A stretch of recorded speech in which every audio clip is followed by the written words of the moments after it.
Good morning students, मैं सुषमा चौधरी। मेरे साथ पढ़ रहे हैं आप कक्षा 9th की साइंस, जिसके अंदर बच्चों हम चैप्टर नंबर 5 जीवन की मौलिक इकाई यानी फंडामेंटल यूनिट ऑफ लाइफ की स्टडी कर रहे हैं। और जिसके पिछले वीडियो में बच्चों हमने पढ़ा था कि ये कोशिका क्या होती है, यानी जो हम फंडामेंटल यूनिट ऑफ लाइफ बोल रहे हैं वो होती है सेल।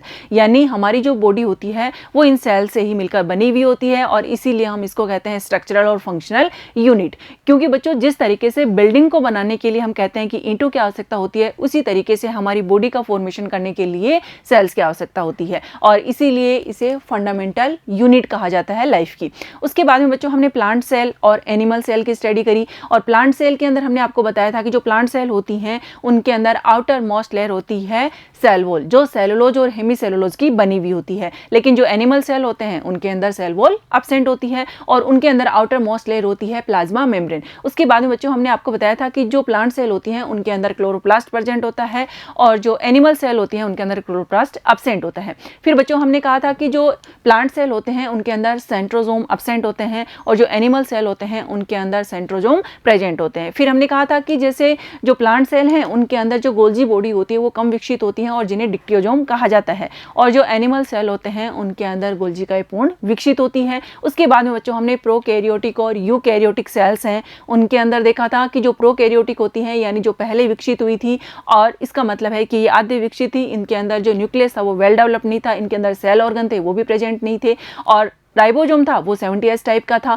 और न्यूक्लियस है वो भी इनके अंदर एब्सेंट था। लेकिन बच्चों जो यूकैरियोटिक सेल होती हैं जिसके अंदर हमने आपको बताया था कि इनके अंदर जो न्यूक्लियस होता है वो वेल डेवलप्ड होता है, यानी हिस्टोन प्रोटीन उसके अंदर प्रेजेंट होती है, सेल ऑर्गन होते हैं वो भी प्रेजेंट होते हैं, और साथ में बच्चों जो राइबोसोम होते हैं वो 80S टाइप के होते हैं और न्यूक्लियस प्रेजेंट होती है। उसके बाद में बच्चों हमने विभिन्न प्रकार के सेल ऑर्गन देखे थे जिसके अंदर हमने आपको बताया था जैसे क्लोरोप्लास्ट, उसके लिए हमने कहा था कि प्लांट सेल के अंदर प्रेजेंट होता है और इसके अंदर क्लोरोफिल नामक पिगमेंट प्रेजेंट होता है जो फोटोसिंथेसिस के लिए रेस्पॉन्सिबल होता है और जिस प्रोसेस के थ्रू जो प्लांट है वो अपना भोजन खुद प्रिपेयर कर सकते हैं।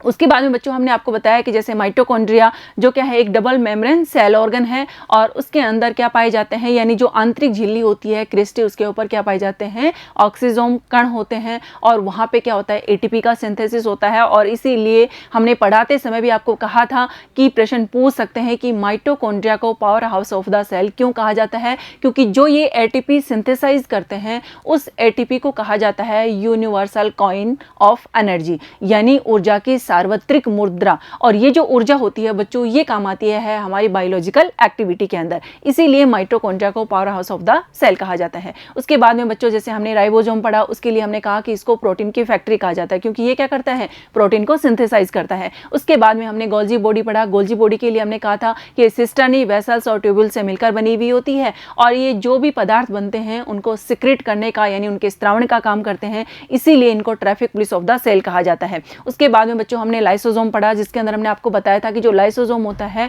उसके लिए प्रश्न पूछते हैं कि लाइसोसोम को आत्मघाती थैली क्यों कहा जाता है, और उसके लिए हमने बताया था कि इसके अंदर हाइड्रोलाइटिक एंजाइम पाए जाते हैं, लेकिन जब इसको भोजन नहीं मिलता है तो ये खुद की कोशिका को ही पचा जाता है, इसीलिए लाइसोसोम को सुसाइडल बैग कहा जाता है। उसके बाद में बच्चों हमने देखा था कि जैसे ER जिसके अंदर हमने आपको बताया कि RER और SER, RER का मतलब क्या है रफ एंडोप्लाज्मिक रेटिकुलम और SER का मतलब है स्मूथ एंडोप्लाज्मिक रेटिकुलम। RER का मतलब है कि इसकी सरफेस पे क्या पाए जाएंगे राइबोसोम पाए जाएंगे जिसके कारण ये प्रोटीन का सिंथेसिस करते हैं, और जो SER होती है यानी जो एंडोप्लाज्मिक रेटिकुलम है जिसकी स्मूथ सरफेस है यानी उसके अंदर क्या नहीं है राइबोसोम नहीं है, इसके कारण वो क्या करती हैं यानी लिपिड का सिंथेसाइज करते हैं। उसके बाद में बच्चों हमने पढ़े थे विभाजन यानी समसूत्री विभाजन और अर्धसूत्री विभाजन, और समसूत्री विभाजन जिसे इंग्लिश के अंदर बच्चों हम कहते हैं माइटोसिस डिवीजन, तो उसके अंदर हमने आपको बताया था कि 4 फेज होती हैं, प्रोफेज, मेटाफेज, एनाफेज और टीलोफेज। तो जो मेटाफेज होती है बच्चों उसके अंदर क्या होता है जो क्रोमोसोम होता है उसका जो सेंट्रोमियर होता है वो तो होता है मेटाफेज प्लेट पे, लेकिन उसकी जो भुजाएं होती हैं वो ध्रुवों की तरफ होती हैं। उसके बाद में बच्चों जो मियोसिस डिवीजन होता है उस मियोसिस डिवीजन के अंदर हमने आपको बताया था कि इसके अंदर मियोसिस फर्स्ट और मियोसिस सेकंड होते हैं, और जो मियोसिस सेकंड होता है वो किसके इक्वल होता है, वो होता है माइटोसिस के। और इस तरीके से यानी मियोसिस के अंदर तो क्या हो जाता है, यानी जनक कोशिका से पुत्री कोशिकाओं में गुणसूत्र की संख्या आधी हो जाती है, इसीलिए उसको कहा जाता है अर्धसूत्री विभाजन। लेकिन समसूत्री विभाजन के अंदर जनक कोशिका से पुत्री कोशिकाओं के अंदर अगर हम देखते हैं तो गुणसूत्रों की संख्या समान बनी रहती है। तो इस तरीके से हमने क्या करा था, चैप्टर स्टडी करा था। लेकिन बच्चों आज हम इस चैप्टर के पार्ट 3 के अंदर अभ्यास प्रश्न हैं उनको सोल्व करेंगे। तो बच्चों हम स्टार्ट करते हैं हमारा पार्ट नंबर 3। सबसे पहला प्रश्न है बच्चों, पादप कोशिकाओं तथा जंतु कोशिकाओं में तुलना करो। यानी हमें प्लांट सेल और एनिमल सेल के अंदर क्या बताना है, डिफरेंस बताना है। तो बच्चों सबसे पहले तो हम ये देखते हैं कि प्लांट सेल के लिए हमने कहा था कि इनके अंदर आउटर मोस्ट लेयर है वो होती है सेल वॉल, जो सेलुलोज और हेमीसेलुलोज की बनी हुई होती है। लेकिन बच्चों जो एनिमल सेल होते हैं उनके अंदर आउटर मोस्ट लेयर होती है प्लाज्मा मेम्ब्रेन, यानी उनके अंदर सेल वॉल एब्सेंट होती है। उसके बाद में बच्चों हमने कहा था कि जो प्लांट सेल होती हैं उनके अंदर क्लोरोप्लास्ट पाया जाता है और जो एनिमल सेल होती हैं उनके अंदर क्लोरोप्लास्ट नहीं पाया जाता। उसके बाद में हमने कहा कि प्लांट सेल होती हैं उनके अंदर वैक्यूल्स पाए जाते हैं, क्योंकि वैक्यूल क्या करती है, स्टोरेज करने का काम करती है, इसलिए जो न्यूक्लियस होता है वो परिधि की तरफ खिसक जाता है। लेकिन बच्चों जो एनिमल सेल होते हैं उनके अंदर जो न्यूक्लियस होता है वो बीच में ही पाया जाता है। इसी के साथ बच्चों हमने आपको ये भी बताया था कि जो प्लांट सेल होते हैं उनके अंदर गोल्जी बॉडी होती है वो कम विकसित होती हैं, लेकिन एनिमल सेल के अंदर गोल्जी बॉडी होती है वो विकसित होती हैं। प्लांट सेल के अंदर जो गोल्जी बॉडी होती है उनको डिक्टियोजोम कहा जाता है। और बच्चों इनके अंदर क्या होते हैं, प्लांट सेल के अंदर सेंट्रोजोम एब्सेंट होते हैं और एनिमल सेल होती हैं उनके अंदर सेंट्रोजोम प्रेजेंट होता है। तो हम इन्हें आंसर के रूप में किस तरीके से लिखेंगे ये देखते हैं। पादप कोशिका और जंतु कोशिका में हमें अंतर लिखना है। कोशिका झिल्ली के बाहर सेलुलोज की बनी दृढ़ कोशिका भित्ति पाई जाती है। कोशिका झिल्ली होती है, कोशिका भित्ति नहीं पाई जाती, यानी सेल वॉल का अभाव होता है। केंद्रक एक किनारे की ओर होता है क्योंकि इनके अंदर जो वैक्यूल्स होती है वो बड़ी होती है। केंद्रक कोशिका के मध्य भाग में होता है। नेक्स्ट है बच्चों, रिक्तिकाएं बड़ी एवं संख्या में कम होती हैं क्योंकि ये क्या करती हैं, स्टोरेज करने का काम करती हैं। रिक्तिकाएं बहुत छोटी और अधिक होती हैं। हरित लवक यानी क्लोरोप्लास्ट पाए जाते हैं प्लांट सेल के अंदर और एनिमल सेल के अंदर क्लोरोप्लास्ट नहीं पाए जाते। नेक्स्ट देखो बच्चों, तारकाएं या हम कहते हैं सेंट्रोसोम पादप कोशिका के अंदर नहीं पाए जाते और जंतु कोशिका के अंदर पाए जाते हैं। अधिकांश पादप कोशिकाएं आकार में प्राय जंतु कोशिका से बड़ी होती हैं और जंतु कोशिकाएं प्राय आकार में छोटी होती हैं। नेक्स्ट है बच्चों, पादप कोशिकाओं में गोल्जिकाएं बहुत सरल होता है जिसे डिक्टियोसोम कहते हैं और जंतु कोशिका में एक अत्यधिक जटिल एवं सुस्पष्ट गोल्जिका यानी गोल्जी बॉडी पाई जाती है। नेक्स्ट देखो बच्चों, क्वेश्चन नंबर 2, प्रोकैरियोटिक कोशिकाएं यूकैरियोटिक कोशिकाओं से किस प्रकार भिन्न होती है। यानी बच्चों हमें प्रोकैरियोटिक कोशिका और यूकैरियोटिक कोशिका है उनके अंदर अंतर बताना है। तो हमने आपको बताया था कि प्रोकैरियोटिक का मतलब होता है कि प्रो प्लस कैरियन से मिलकर बनी है। प्रो का मतलब है पहले और कैरियन का मतलब है अध्ययन, यानी ऐसी कोशिका जिसका सबसे पहले अध्ययन किया गया था, यानी हम कह सकते हैं कि ये अद्य विकसित होती है। अब बच्चों इसके अंदर जो कोशिका होती है उसका जो आकार होता है वो 1 से लेकर 10 माइक्रोमीटर तक होता है। लेकिन बच्चों जो यूकैरियोटिक होते हैं उसका अर्थ हमने बताया था कि यू प्लस कैरियन से मिलकर बना है, यानी यू का मतलब है सत्य और कैरियन का मतलब अध्ययन, यानी ऐसी कोशिका जो क्या थी, पूर्ण विकसित थी, वो आ जाएगी यूकैरियोटिक कोशिका। और उसका जो आकार होता है बच्चों वो होता है 5 से लेकर 100 माइक्रोमीटर तक। उसके बाद में बच्चों जो प्रोकैरियोटिक कोशिका होती है उनके अंदर जो केंद्रक होता है ना, उसके चारों ओर केंद्रक झिल्ली नहीं पाई जाती, यानी उनके अंदर हिस्टोन प्रोटीन का अभाव होता है। लेकिन बच्चों जो यूकैरियोटिक होते हैं उनके अंदर जो केंद्रक होता है वो वेल डेवलप्ड होता है, यानी उनके अंदर केंद्रक झिल्ली प्रेजेंट होती है। और बच्चों प्रोकैरियोटिक के अंदर न्यूक्लियोलस नहीं पाई जाती है, लेकिन जो यूकैरियोट होते हैं उनके अंदर न्यूक्लियोलस प्रेजेंट होती है, यानी केंद्रिका प्रेजेंट होती है। तो हम इसका आंसर किस तरीके से लिखेंगे ये देखते हैं। आकार प्राय छोटा यानी 1 से लेकर 10 माइक्रोमीटर होता है। यूकैरियोट में आ जाएगा आकार प्राय बड़ा यानी 5 से लेकर 100 माइक्रोमीटर होता है। केंद्रक अनुपस्थित होता है, यानी केंद्र के क्षेत्र या केंद्रकाय केंद्रक झिल्ली से घिरा नहीं होता है। एक सुस्पष्ट विकसित एवं केंद्रक झिल्ली से घिरा हुआ केंद्रक होता है। इनमें केवल एक गुणसूत्र होता है और गुणसूत्र 1 से अधिक होते हैं यूकैरियोट के अंदर। केंद्रिका यानी न्यूक्लियोलस है वो इनके अंदर अनुपस्थित होता है और इनके अंदर केंद्रिका यानी न्यूक्लियोलस प्रेजेंट होता है। इसी के साथ बच्चों आपको ये भी ध्यान रखना है कि जो प्रोकैरियोट होते हैं उनके अंदर सेल ऑर्गन जैसे माइटोकॉन्ड्रिया है और इसी के साथ जैसे क्लोरोप्लास्ट है, लाइसोसोम है, ER है, ये एब्सेंट होते हैं। लेकिन जो यूकैरियोट होते हैं यानी यूकैरियोटिक कोशिका होती है उसके अंदर ये सेल ऑर्गन प्रेजेंट होते हैं। तो नेक्स्ट देखो बच्चों, झिल्ली युक्त कोशिकांग अनुपस्थित होते हैं और इनके अंदर आ जाएगा झिल्ली युक्त कोशिकांग उपस्थित होते हैं जैसे माइटोकॉन्ड्रिया है, प्लास्टिड है, लाइसोसोम है आदि। कोशिका विभाजन द्विखंडन या मुकुलन द्वारा होता है, यानी इनके अंदर समसूत्री और अर्धसूत्री विभाजन है वो नहीं होता है। अब बच्चों इनके अंदर क्या आ जाएगा, कोशिका विभाजन समसूत्री एवं अर्धसूत्री विभाजन के द्वारा होता है। प्रोकैरियोटिक कोशिका के अंदर हम लिखेंगे प्रोकैरियोटी में 70S प्रकार के राइबोसोम पाए जाते हैं, जिनकी उप इकाइयां यानी 30S एवं 50S होती हैं। जैसे हमने ये बताया कि 70S टाइप के राइबोसोम पाए जाते हैं और उसके अंदर 30S और 50S इसकी क्या बन जाएंगी, उप इकाइयां हो जाएंगी। उसी तरीके से बच्चों जैसे यूकैरियोटिक में 80S प्रकार के राइबोसोम पाए जाते हैं, जिनकी उप इकाइयां हैं वो 60S और 40S हो जाएंगी, जो हमने इस तरीके से शो कर रखी हैं। तो इस तरीके से बच्चों हमने प्रोकैरियोटिक सेल और यूकैरियोटिक सेल के अंदर क्या पढ़ लिए, अंतर पढ़ लिए। नेक्स्ट देखो बच्चों क्वेश्चन नंबर 3, यदि प्लेज्मा झिल्ली फट जाए अथवा टूट जाए तो क्या होगा। तो बच्चों इस चीज़ को हम इस तरीके से समझ सकते हैं, यानी ये एक क्या है, प्लाज्मा झिल्ली है और इसके अंदर मान लो ये क्या भरा हुआ है, कोशिका द्रव्य भरा हुआ है। और इसके अंदर मान लो ये जैसे ये माइटोकॉन्ड्रिया ही क्यों ना हो, जिसके अंदर हम इस तरीके से इसकी संरचना बनाते हैं, और ये हमने मान लिया ये क्या है, प्लास्टिड है। अब बच्चों अगर मान लो ये कोशिका झिल्ली या प्लाज्मा झिल्ली फट जाएगी तो इसका कोशिका द्रव्य है वो बाहर आ जाएगा, ठीक है, और इसके अंदर जो होने वाली क्रियाएं हैं वो क्रियाएं नहीं होंगी, यानी इसका मतलब ये है कि क्या हो जाएगी, यानी कोशिका मर जाएगी। तो हम इसका आंसर किस तरीके से लिखेंगे, यदि प्लाज्मा झिल्ली फट जाए तो समस्त कोशिका द्रव्य बाहर आ जाएगा एवं कोशिका संगठन नष्ट हो जाएगा और कोशिका में होने वाली क्रियाएं नहीं होंगी एवं कोशिका मर जाएगी। नेक्स्ट देखो बच्चों क्वेश्चन नंबर 4, यदि गोल्जी उपकरण न हो तो कोशिका के जीवन में क्या होगा। तो बच्चों हमने बताया था कि गोल्जी बॉडी होती हैं, उनके अंदर सिस्टर्नी, वेसल्स और ट्यूबुल्स नामक जो संरचनाएं होती हैं उनसे ये मिलकर बनी हुई होती है, और ये क्या करती है बच्चों, सिक्रीशन का काम करती है। यानी जैसे राइबोसोम है उसने प्रोटीन का सिंथेसिस कर दिया और उसको स्त्रावण करने का काम करती है। इसीलिए बच्चों हमने आपको बताया था कि गोल्जी बॉडी होती है उसे क्या कहा जाता है, traffic police of the cell कहा जाता है, और इसीलिए यानी गोल्जी बॉडी के कारण स्त्रावण का कार्य होता है। अगर गोल्जी बॉडी नहीं होगी तो स्त्रावण का काम भी नहीं होगा। साथ में बच्चों ये लाइसोसोम होता है उसको बनाने का काम भी करती है, तो अगर गोल्जी बॉडी नहीं होगी तो लाइसोसोम का फॉर्मेशन भी नहीं होगा। तो हम इसका आंसर किस तरीके से लिखेंगे, गोल्जी उपकरण चिकनी चपटी नलिकाओं के रूप में जंतु कोशिकाओं में केंद्रक के पास स्थित होता है, यानी केंद्र के पास स्थित होता है और सिस्टर्नी, वेसल्स और ट्यूबुल से मिलकर बना हुआ होता है। ये स्त्रावण का कार्य करते हैं।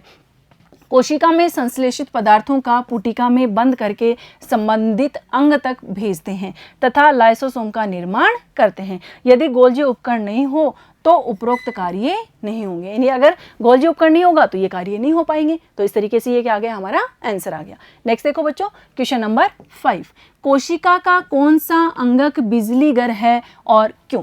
यानी बच्चों ये हमने आपको पढ़ाया तब भी बताया था कि जो माइटोकॉन्ड्रिया होता है उसको power house of the cell कहा जाता है। क्यों, क्योंकि बच्चों देखो माइटोकॉन्ड्रिया है वो एक डबल मेम्ब्रेन सेल ऑर्गन होता है और उसकी जो इनर मेम्ब्रेन होती है वो अंगुली के उभार की तरह पाई जाती है और जिसे क्रिस्टी कहा जाता है, और उस पे बच्चों कण पाए जाते हैं ऑक्सीजोम, और वो क्या करते हैं, एटीपी का सिंथेसिस करते हैं। और जो एटीपी होता है जिसकी फुल फॉर्म हमने आपको बताई थी एडिनोसिन ट्राइफॉस्फेट, और जो क्या होती है, एक यूनिवर्सल एनर्जी कॉइन होती है, यानी वो क्या करती है, हमें एनर्जी प्रोवाइड करती है। यानी जैसे ग्लूकोज है तो ग्लूकोज का जो विघटन होगा तो उससे हमें एनर्जी मिलेगी, तो उस एनर्जी को हम किस रूप में प्राप्त करेंगे, एटीपी के रूप में, जिससे हम क्या करेंगे, हमारी बॉडी की जितनी भी बायोलॉजिकल एक्टिविटी होती है उनको कर पाते हैं। और इसी कारण बच्चों ये जो माइटोकॉन्ड्रिया है इसी को क्या कहा जाता है, power house of the cell, यानी कोशिका का बिजली घर कहा जाता है। तो इस तरीके से ये माइटोकॉन्ड्रिया हो गया। अब बच्चों इसके अंदर देखो ये इसका मैट्रिक्स हो गया, ये इसकी आंतरिक झिल्ली है जो अंगुलियों के उभार की तरह हमें दिखाई दे रही है, और ये इसकी क्या है, बाहरी झिल्ली है, और ये इसके अंदर राइबोसोम है। अब बच्चों इसके अंदर आपको एक चीज ध्यान रखनी है कि हरित लवक में जिस तरीके से स्वयं का डीएनए पाया जाता है उसी तरीके से माइटोकॉन्ड्रिया के अंदर भी स्वयं का डीएनए पाया जाता है। इसके साथ में बच्चों इनके अंदर जैसे कणिकाएं होगी और ये क्रिस्टी वाला भाग हो गया, जो अंदर की तरफ मुड़ी हुई अंगुली जैसी संरचना दिखाई दे रही है ना, ये क्रिस्टी होती हैं। अब बच्चों इन क्रिस्टी के ऊपर ही भी क्या पाए जाते हैं, छोटे छोटे कण पाए जाते हैं जिनको ऑक्सीजोम कहा जाता है, और जहां होता है एटीपी का सिंथेसिस, और जो हमें क्या करता है, ऊर्जा प्रदान करता है। तो इसी के कारण इसको क्या कहा गया है, power house of the cell कहा गया है। तो नेक्स्ट देखो बच्चों माइटोकॉन्ड्रिया में ग्लूकोज के ऑक्सीकरण से ऊर्जा बनती है जो एटीपी के रूप में संचित रहती है। और एटीपी को हमने क्या बताया था कि यूनिवर्सल एनर्जी कॉइन कहा जाता है। ऊर्जा शरीर के विभिन्न कार्यों में आवश्यकता अनुसार समय समय पर काम आती है, इसलिए माइटोकॉन्ड्रिया को कोशिका का शक्ति गृह कहते हैं। नेक्स्ट है बच्चों क्वेश्चन नंबर 6, कोशिका झिल्ली को बनाने वाले लिपिड तथा प्रोटीन का संश्लेषण कहाँ होता है? तो बच्चों कोशिका झिल्ली यानी सिंगर और निकोलसन नाम के जो वैज्ञानिक थे उन्होंने बताया था कि कोशिका झिल्ली होती है वो लिपिड और प्रोटीन की बनी हुई होती है। लेकिन बच्चों अब ये लिपिड और प्रोटीन आते कहाँ से हैं, यानी कोशिका झिल्ली को बनाने के लिए, ये हमसे प्रश्न के अंदर पूछा गया है। तो बच्चों जब हमने आपको एंडोप्लाज्मिक रेटिकुलम पढ़ाया था यानी ER हमने आपको बताया था, तो हमने कहा था कि ये 2 टाइप के होते हैं, यानी एक होता है RER और एक होता है SER। अब बच्चों RER की फुल फॉर्म हमने आपको बताई थी, रफ एंडोप्लाज्मिक रेटिकुलम। क्यों? क्योंकि बच्चों इसकी जो सरफेस होती है उसके ऊपर राइबोसोम पाए जाते हैं और ये क्या करते हैं, प्रोटीन का सिंथेसिस करते हैं। लेकिन बच्चों SER जिसकी फुल फॉर्म होती है स्मूथ एंडोप्लाज्मिक रेटिकुलम, इसकी सरफेस पे राइबोसोम एब्सेंट होते हैं और इसके कारण इसके जो कार्बनिक कण होते हैं वो लिपिड का सिंथेसिस करते हैं। तो इस तरीके से जो प्लाज्मा झिल्ली होती है जो किसकी बनी हुई होती है, यानी प्रोटीन और लिपिड की बनी हुई होती है, उनका सिंथेसिस ER के द्वारा किया जाता है। तो हम आंसर किस तरीके से लिखेंगे ये देखते हैं। कोशिका झिल्ली को बनाने वाली प्रोटीन का निर्माण खुरदरी अंतर्द्रवी जालिका यानी RER की सतह पर स्थित राइबोसोम में होता है, जो केंद्रक से मिलने वाले निर्देश के अनुसार प्रोटीन का निर्माण करते हैं। लिपिड का निर्माण चिकनी अंतर्द्रवी जालिका यानी SER द्वारा कार्बनिक कणों के स्त्रावण से होता है। नेक्स्ट देखो बच्चों क्वेश्चन नंबर 7, अमीबा अपना भोजन कैसे प्राप्त करता है? तो बच्चों हमने जब आपको पढ़ाया था उस समय भी बताया था कि अमीबा क्या है, एक यूनिसेलुलर ऑर्गेनिज्म है, यानी इनकी जो बॉडी वो एक ही कोशिका से मिलकर बनी हुई होती है और ये अपने सारे काम एक ही कोशिका के द्वारा करते हैं। अब बच्चों अमीबा के अंदर जो भोजन का ग्रहण होता है वो होता है अंतःग्रहण विधि के द्वारा। अब हम समझते हैं इस डायग्राम के माध्यम से। जैसे ये अमीबा है, इस अमीबा के अंदर ये इसका केंद्रक हो गया। अब बच्चों मान लो ये कोई खाद्य कण है, इसके पास में इसको दिखाई देता है, तो जैसे इसको सेंस होगा कि हमारे पास में कोई खाद्य कण है, तो ये जो इनके जो ये पैर की तरह संरचना होती है यानी जिसे हम कहते हैं कुटपाद, तो ये उन कुटपादों को इस तरीके से इकट्ठा कर लेते हैं, यानी इस खाद्य कण को अपने कुटपादों के अंदर जकड़ लेते हैं और इस तरीके से बच्चों बन जाती है खाद्य रिक्तिका यानी खाद्य धानी और उसके अंदर ये खाद्य कण चला जाता है और इस तरीके से अंतःग्रहण की विधि के द्वारा ये अपने भोजन का क्या कर लेते हैं, पाचन कर लेते हैं और इसी झिल्ली के पास में आकर ये खाद्य दानी फट जाती है जिसे अपशिष्ट पदार्थ के रूप में उसको बाहर त्याग दिया जाता है। तो हम इसका आंसर किस तरीके से लिखेंगे ये देखते हैं। अमीबा अंतःग्रहण विधि से अपना भोजन प्राप्त करता है। इसकी कोशिका झिल्ली अत्यंत लचीली होने के कारण यह बाह्य वातावरण के भोजन के कण एवं अन्य पदार्थ प्राप्त करता है। इसके लिए कोशिका झिल्ली के कुटपाद बनते हैं यानी सूडोपोडिया बनते हैं जो आगे बढ़कर भोजन के कण को चारों ओर से घेर लेते हैं। इस प्रकार भोजन के कण एवं थोड़ा सा जल युक्त एक खाद्य रसधानी बनती है और जो जीव द्रव्य में पहुंच जाती है। नेक्स्ट देखो बच्चों, इसी रसधानी में भोजन का पाचन होता है एवं अपशिष्ट पुनः इसी विधि से कोशिका से बाहर निकाल दिए जाते हैं। नेक्स्ट है बच्चों क्वेश्चन नंबर 8 यानी पराशरण क्या है, जिसे हम इंग्लिश के अंदर कहते हैं ऑस्मोसिस। तो बच्चों पराशरण के अंदर आपको ध्यान रखना है कि एक होती है सेमी प्रिमेबल मेम्ब्रेन यानी अर्धपारगम्य झिल्ली। अब इस अर्धपारगम्य झिल्ली का मतलब ये है कि हम इस चीज़ को एक एग्जाम्पल से समझें। जैसे हमने मान लिया ये क्या है, एक अर्धपारगम्य झिल्ली है। अब जल के जो कण हैं यानी वाटर के जो मॉलिक्यूल हैं वो अपने अधिक सांद्रता से कम सांद्रता की ओर, यानी ये तो इसकी क्या है, अधिक सांद्रता है, ठीक है, और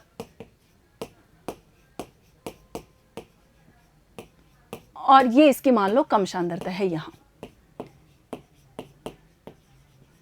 तो बच्चों ये जो वाटर के जो कण हैं यानी ये क्या करेंगे, अर्धपारगम्य झिल्ली से होकर यानी अधिक सांद्रता से कम सांद्रता की ओर गमन करते हैं और ये जो प्रोसेस है बच्चों यही क्या कहलाता है, ऑस्मोसिस कहलाता है। तो हम आंसर किस तरीके से लिखेंगे, अर्धपारगम्य यानी वर्णात्मक पारगम्य झिल्ली द्वारा जल के अणु का अपनी उच्च सांद्रता से कम सांद्रता की ओर जाना पराशरण कहलाता है। जल की गति उसमें घुले हुए पदार्थों पर निर्भर करती है। नेक्स्ट देखो बच्चों क्वेश्चन नंबर 9, निम्नलिखित पराशरण प्रयोग करें। छिले हुए आधे आधे आलू के 4 टुकड़े लो, इन चारों को खोखला करो जिससे कि आलू के कप बन जाएं। इनमें से एक कप को उबले आलू में बनाना है। आलू के प्रत्येक कप को जल वाले बर्तन में रखो। अब देखो ए के अंदर कप ए को खाली रखो, यानी एक कप है उसको तो क्या करना है, खाली रखना है। कप बी में 1 चम्मच चीनी डालो और कप सी में 1 चम्मच नमक डालो तथा उबले आलू से बनाए गए कप डी में 1 चम्मच चीनी डालो। इसका मतलब यह है कि बच्चों जो डी है वो उबले हुए आलू से बना हुआ कप है। आलू के इन चारों कपों को 2 घंटे तक रखने के पश्चात उनका अवलोकन करो तथा निम्न प्रश्नों का उत्तर दो। तो बच्चों हम इस चीज़ को एक डायग्राम से समझते हैं। पहले जैसे हमने आलू लिए और उनके 4 कप बना लिए। अब बच्चों देखो इस बीकर के अंदर हमने लिखा, ये जो दिख रहा है हमें ये क्या है, आलू का बनाया हुआ कप है। अब बच्चों इसके अंदर जैसे बीकर में पानी भरा हुआ और इसके अंदर आलू का हमने कप रख दिया। उसके बाद में बी के अंदर बच्चों हमने ये कप लिया है और इसी के अंदर हमने ये भी देखा है कि इसको कहाँ रखा हुआ है, यानी इस बीकर में रखा हुआ है जिसके अंदर पानी भरा हुआ है और इसके अंदर हमने 1 चम्मच चीनी डाल दी। उसके बाद में बच्चों सी के अंदर हमने क्या करा, यानी आलू का जो एक कप है जो इस बीकर के अंदर रखा हुआ है पानी के अंदर, उसके अंदर हमने 1 चम्मच नमक डाल दिया। उसके बाद में बच्चों डी के अंदर यानी जो उबलते हुए आलू से बना हुआ कप है और इसके अंदर हमने क्या करा, 1 चम्मच चीनी डाल दी। अब बच्चों हम इनके आंसर देखेंगे कि क्या होगा। ए के अंदर देखो बच्चों हमसे पूछा गया है बी तथा सी के खाली भाग में जल क्यों एकत्र हो गया और इनका वर्णन करो। तो बच्चों आपको हमने पराशरण की क्रिया के अंदर बताया था कि जल के जो अणु होते हैं वो अधिक सांद्रता से कम सांद्रता की ओर गमन करते हैं। तो इस तरीके से बच्चों हम देखते हैं जैसे बी कप के अंदर यानी ये जो आलू का कप बना हुआ है जो पानी के अंदर रखा हुआ है, तो बच्चों इसके अंदर 1 चम्मच क्या डाली गई है, चीनी डाली गई है। तो इस कप के बाहर की तरफ तो जल की सांद्रता अधिक है और अंदर क्या है, कम है, यानी इसीलिए जो जल होगा वो बाहर से अंदर की तरफ प्रवेश करेगा। इसी तरीके से बच्चों जो सी है उसके अंदर भी क्या है, जल बाहर की तरफ अधिक है और अंदर की तरफ है वो कम है, इसलिए क्या होगा, जल होगा वो अधिक सांद्रता से कम सांद्रता की तरफ प्रवेश करेगा। तो हम इसका आंसर क्या लिखेंगे, आलू के कप बी एवं सी में जल एकत्र हो गया क्योंकि आलू सजीव कोशिकाओं से बना है जिनकी कोशिका झिल्ली अर्धपारगम्य होती है। और पराशरण की क्रिया के अंदर हमने यही तो कहा था कि जो जल के अणु हैं वो पराशरण की क्रिया के अंदर अर्धपारगम्य झिल्ली में अधिक सांद्रता से कम सांद्रता की ओर प्रवेश करते हैं। कप बी व सी में क्रमशः चीनी एवं नमक भरा है परंतु कप का बाहरी भाग जल के संपर्क में है, अतः जल के अणुओं की सांद्रता बाहर अधिक है और पराशरण क्रिया के कारण जल के अणु बाहर से आलू के कप में प्रवेश करते हैं और कप में पानी भर जाता है। नेक्स्ट देखो बच्चों बी के अंदर ए आलू इस प्रयोग के लिए क्यों महत्वपूर्ण है। यानी बच्चों हम ए के अंदर देखते हैं कि जो आलू का कप बनाया गया है वो खाली है, यानी इसके अंदर ना तो चीनी डाली गई है और ना ही इनके अंदर नमक डाला गया है। इसका मतलब ये जिस बीकर के अंदर रखा गया है जिसके अंदर पानी भरा हुआ है, लेकिन ये जो आलू का बना हुआ कप है ये खाली है। इसका मतलब ये है कि इसके अंदर और बाहर दोनों तरफ जल की सांद्रता है वो समान है, इसका मतलब इसकी गति नहीं होगी। तो हम इसका आंसर किस तरीके से लिखेंगे ये देखते हैं। आलू का खाली कप ए दर्शाता है यदि अर्धपारगम्य झिल्ली के दोनों तरफ जल के अणुओं की सांद्रता समान हो तो जल के अणुओं की गति नहीं होती है। नेक्स्ट देखो बच्चों सी के अंदर ए तथा डी आलू के खाली भाग में जल एकत्र क्यों नहीं हुआ, इसका वर्णन करो। तो बच्चों ए के अंदर तो आपको बता दिया कि उसके अंदर क्या है, ना तो चीनी डाली गई है ना नमक डाला गया है, यानी जो आलू का कप है वो जल के अंदर ही रखा हुआ है और उसके अंदर सांद्रता समान होने के कारण क्या होगा, यानी जल की कोई भी गति नहीं होती है। इसी के साथ बच्चों जो डी है उसके अंदर क्या है, यानी उबले हुए आलू का हमने कप बनाया है, तो उबला हुआ आलू है इसका मतलब उसकी कोशिकाएं क्या होगी, मृत होगी, तो उसके अंदर भी क्या नहीं होगी, नहीं होगी जल के अणुओं की। तो हम यहाँ आंसर क्या लिखेंगे, आलू के कप ए एवं डी में जल एकत्रित नहीं होता क्योंकि कप ए खाली है जिसके अंदर एवं बाहर जल की सांद्रता समान होने से जल के अणु गति नहीं करते हैं। और कप डी उबले हुए आलू का बना है, उबलने से कोशिकाएं मृत हो जाती हैं एवं इनकी कोशिका झिल्ली अर्धपारगम्यता का गुण खो देती है जिससे पराशरण नहीं होने से जल के अणुओं की गति नहीं होती है। नेक्स्ट देखो बच्चों क्वेश्चन नंबर 10, कायिक वृद्धि एवं मरम्मत हेतु किस प्रकार के कोशिका विभाजन की आवश्यकता होती है तथा इसका औचित्य बताइए। तो बच्चों कायिक वृद्धि और मरम्मत हेतु आपको बताया था मैंने कौन से विभाजन की आवश्यकता होती है, माइटोसिस यानी समसूत्री विभाजन की आवश्यकता होती है। क्यों? क्योंकि बच्चों जो समसूत्री विभाजन होता है उसके अंदर क्या होता है कि जो मात्र कोशिका होती है उन्हीं के समान उनके अंदर गुणसूत्रों की संख्या होती है और उन्हीं के समान उनकी संरचना और कार्य होते हैं, और इसीलिए क्या होता है कि यानी अगर उनमें टूट फूट हो जाए तो उनकी मरम्मत आसानी से हो जाती है। तो हम आंसर क्या लिखेंगे? कायिक वृद्धि एवं मरम्मत हेतु समसूत्री कोशिका विभाजन की आवश्यकता होती है। इस प्रकार के कोशिका विभाजन में गुणसूत्रों की संख्या नहीं बदलती है एवं मात्र कोशिका के समान रहती है, जिससे बनने वाली कोशिका अपनी मात्र कोशिका से गुणों एवं संरचना में बिल्कुल समान होती है एवं उसी के समान कार्य करती है। नेक्स्ट देखो बच्चों, क्वेश्चन नंबर 11, युग्मकों के बनने के लिए किस प्रकार का कोशिका विभाजन होता है? इस विभाजन का महत्व बताइए। तो बच्चों युग्मकों के बनने के लिए यानी लैंगिक जनन में ही तो युग्मक बनते हैं, तो इस तरीके से हम कह सकते हैं कि युग्मक बनने के लिए अर्धसूत्री विभाजन होता है, क्योंकि बच्चों इनके अंदर क्या होता है, आधे गुणसूत्र तो पिता के और आधे गुणसूत्र होते हैं वो माता के, और इस तरीके से होता है लैंगिक जनन, जिसके अंदर जैसे मेल और फीमेल गैमेट होते हैं उनका फ्यूजन होता है और उन्हीं से क्या बन जाता है, डिप्लॉइड यानी जाइगोट का निर्माण होता है। तो हम यहाँ आंसर लिखेंगे, लैंगिक जनन में कोई जीव आधे गुणसूत्रों को पिता से एवं आधे गुणसूत्र माता से प्राप्त करता है, इसलिए लैंगिक जनन के दौरान युग्मक बनते समय जनन कोशिकाओं में अर्धसूत्री विभाजन होता है। नेक्स्ट है बच्चों, अर्धसूत्री विभाजन से एकमात्र जनन कोशिका से 4 युग्मक कोशिकाएं बनती हैं, जिनमें गुणसूत्रों की संख्या मात्र कोशिका से आधी हो जाती है।